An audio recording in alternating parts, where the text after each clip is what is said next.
喺嗰個賣客店裏邊，佢一聽到《金剛經》就馬上有咗好深嘅感悟，咁啊跟住咧就直接去問嗰個人，嗰個人就話俾佢聽：我喺岐州就聽到阿弘忍大師就喺嗰度勸道俗，但持《金剛經》一卷，即得見性，直了成佛。嗱，咁呢個你睇下咧，佢係唔係好似我哋傳統咁樣啊？先教你。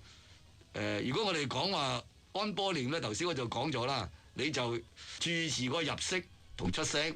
咁通常咧，我哋就感覺住自己嗰個鼻孔，即係人中嗰個部位咧，嗰個空氣經過嗰個部分嘅時候咧，我哋會有啲感覺嘅。咁我哋就睇住嗰個觸點，嗱咁樣咧係去排除其他嘅雜念嘅。嗱，所以佢嘅原理好簡單嘅，亦都唔難做到嘅，即係話。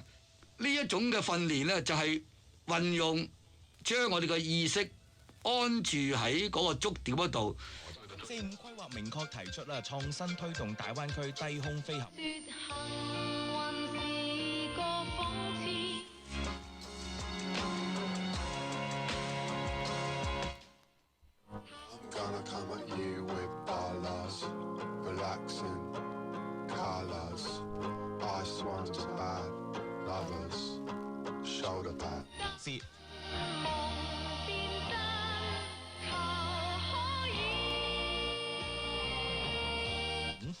伤者包括年纪武装人员，定居聯合國兒童。所以咧，我哋初做